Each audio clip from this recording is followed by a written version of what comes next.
why is it that like Thor: Love and Thunder is so awful? Yeah. Or why is it that Captain America: Brave New World feels, and I've heard a lot of criticism saying, hollow?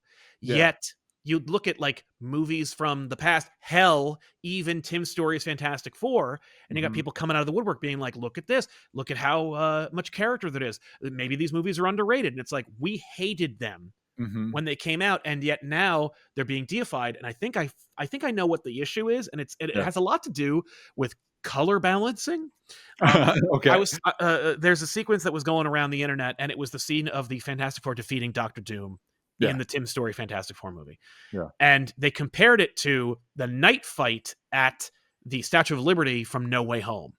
And they're like, both these scenes are at night. And yet I can see everything clearly in this scene. And I almost can't see anything in half these scenes. A lot. I really enjoy No Way Home, and most of it, Me I think, too. is all just stuff. But I will say that the most egregious one is it is night for all that fight, and then suddenly, like, it's just day. Right. It's just like but it's day in a way that's clearly like, oh, none of this is the way you shot it. This was done in post. Yeah. Which, by the way, like, it's okay to make a movie and in Lord of the Rings, when they're shooting Helm's Deep, right? There's a famous, I'm sure everyone in the comments already mentioned it. Someone pointed out, it is pouring rain. Yeah. In the dead of night. Where is the light coming from?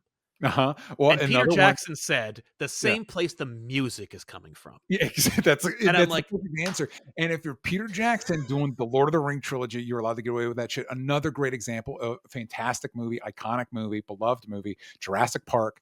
There's this iconic scene where the T-Rex comes out of the fence and he's messing with that Jeep, and he moves the Jeep around, and suddenly the gate where he came out of is now a pit.